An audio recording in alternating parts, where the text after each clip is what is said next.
Right, so hello and welcome back to Books and Things, and welcome to another video. And today I have some more historical fiction reviews for you. Today I'm going to be telling you about two more books that are on the Walter Scott Prize long list: Mr. Beethoven by Paul Griffiths and The Dictionary of Lost Words by Pip Williams.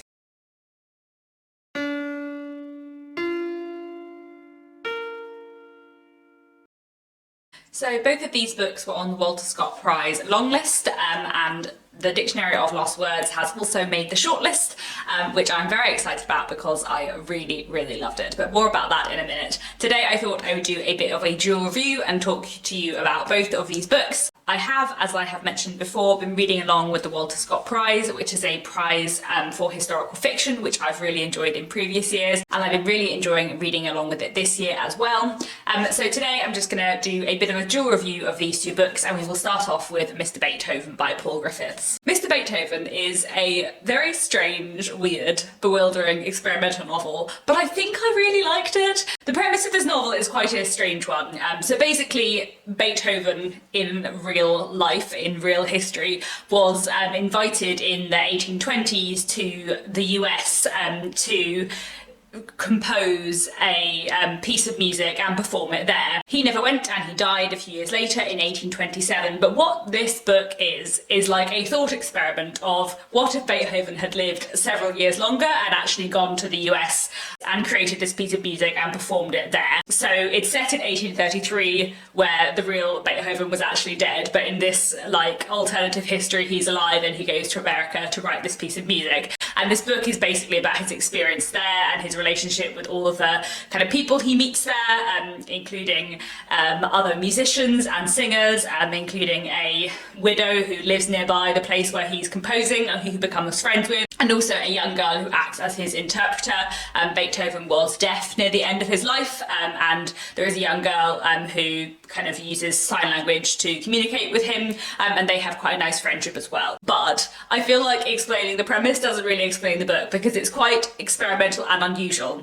There are two ways in which it is experimental. One is that it uses form in an interesting way, so there are letters and there are like Q&A sections, and there are some scripts, and there are a few little pieces of music. There's also sort of libretto and lyrics inserted like on one page with prose on the next page. There are chapters which are, you know, fairly straightforward narrative, and then there are chapters which are just all dialogue. And there's one chapter which I really enjoyed, which was a chapter just of dialogue, but all the dialogue had musical dynamics. So it would be like pianissimo, and then what someone was saying, and then, you know, forte, and then what someone was saying, which I just found exceptionally fun. But the other way in which this book is odd and experimental, which I found strange but quite liked, is that some of it is written almost in a non-fiction style, being like, we're trying to piece together the account so we don't really know what's going on, this is what we think happened, even though of course none of this actually happened. I think the easiest way to explain this is to read out a passage because it is quite an unusual technique, but I quite enjoyed it.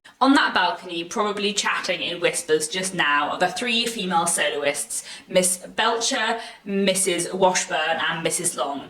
Their first names are lost to us as surely as the colour of their eyes, or how they wear their hair, or what attire they have put on for this semi-formal, semi-public event at 10 in the morning. All we know of them, besides their last names, is their voice types: soprano, mezzo-soprano and contralto respectively. Perhaps Mrs. Long is the wife of the bookbinder who joined the society last year, but she could equally be married to Edward J. Long, clerk, a member of 3 years standing. Details of women singers will not be published for another generation. It has this kind of narrative non-fiction style to it, in which it's saying, you know, we don't really know the facts of what actually happened, but obviously none of this actually happened, but then Beethoven was a real figure. And I think some of the other characters who exist in it, I'm not completely certain, but I think there are some other real people there, but obviously they didn't actually interact with Beethoven. So it's just quite strange, but there's something quite charming and delightful about it. So I would say I was a little bit like sceptical of this because it is a bit more literary than my usual taste, but I feel like here it really worked. In my last Walter Scott Prize review video, I talked about Hinton by Mark Blacklock, which also used like kind of complicated techniques and played with history, but I felt like that didn't fully work for me and it didn't engage me with the characters, whereas I feel like the techniques used in Mr. Beethoven did engaged with the characters, and especially with the characters of Beethoven and Thankful, his interpreter. I did feel like I was really invested in them. One of the things I quite like about the Walter Scott Prize is, yes, it's a prize for historical fiction, for books that are set in the past, but I also feel like it's a prize for books that explore history and like look at history and how we write and rewrite history and interpret history. And I feel like this book is quite an interesting book for like exploring interpretations of and, you know, how we tell history, even though all of it's fictional, but it's kind of written as though it's an account of something that really happened. I kind of understand why it's not on the shortlist. I feel like this is probably not a book for everyone.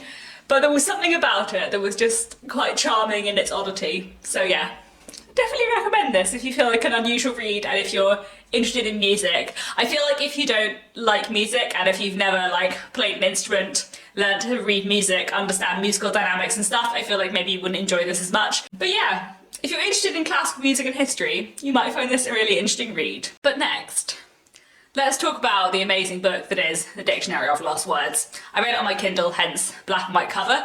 This is what it looks like in colour. This is probably my second favourite book I've read this year after The Binding by Bridget Collins. It was very amazing. Really, really, really loved it. And it was actually, like Mr. Beethoven, it had a real spirit of like fun and excitement and enjoyment, and it was just delightful. And I feel like sometimes fiction is too serious and we don't have that like element of fun, which I love. And this was so fun. And I really, really enjoyed that. I also buddy read it with Marissa from Blatantly Bookish, who also really enjoyed it, and we've had some lovely discussions about how amazing it is. The Dictionary of Lost Words is set between the late 19th century and the early 20th century, sort of between the 1880s and the 1920s, I would say, but mostly in the 1890s, 1900s and 1910s. And it is, in a way, a coming-of-age story about a woman called Esme. Esme's father is working on the Oxford English Dictionary, and from her like youngest years, Esme is kind of involved in the Oxford English Dictionary.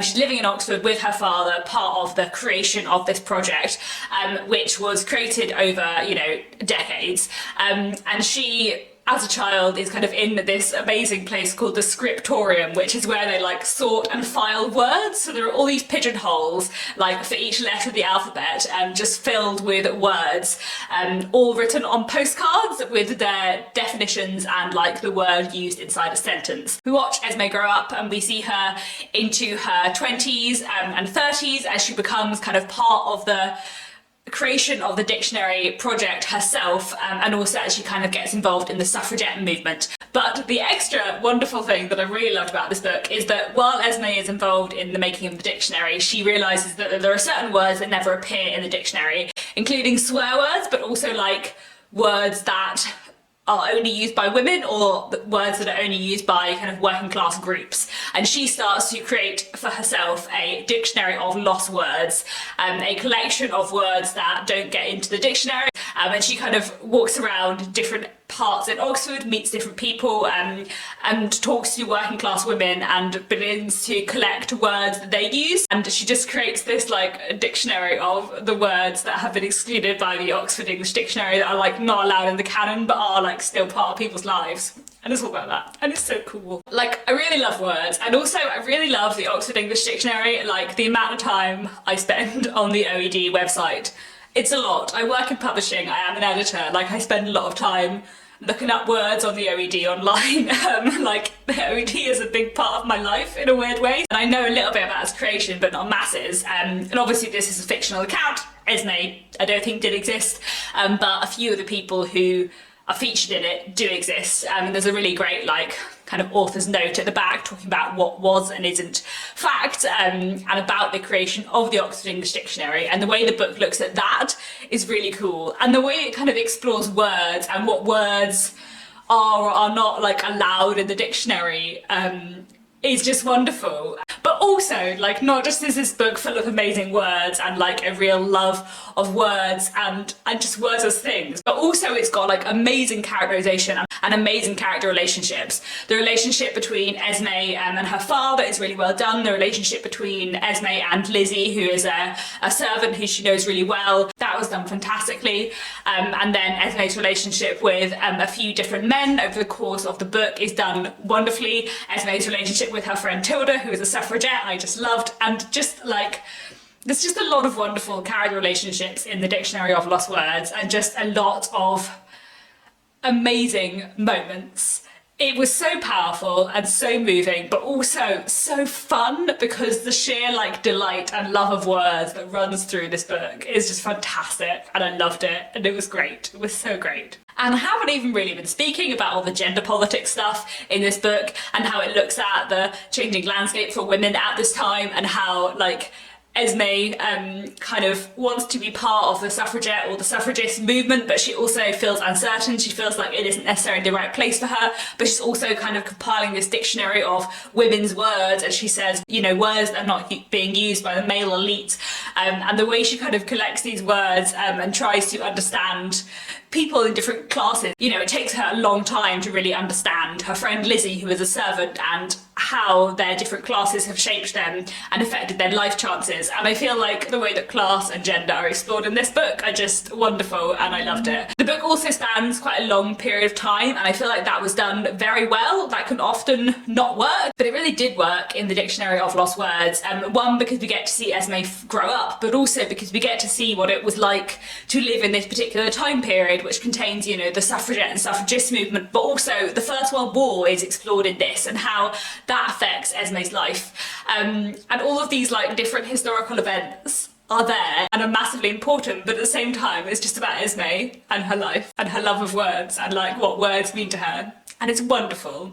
So wonderful. So far of the shortlist for the Walter Scott Prize, I've only read the Dictionary of Lost Words. I haven't read the other ones yet, but I want the Dictionary of Lost Words to win. I really, really do, because it's so good. I think it should win. I haven't read the others, but I don't care. I still think it should win. It's going to take a lot to beat the Dictionary of Lost Words. There we go. That is all I wanted to say for today. 2 reviews for the Walter Scott Prize. One very good book and one even better book. I really enjoyed both of these reads. I'm very curious to know if you've read either of them, and especially if you've read the Dictionary of Lost Words. Did you love it? Wasn't it wonderful? It was so wonderful. And that's all for today. Thank you so much for watching, and I'll be back very soon with another bookish video.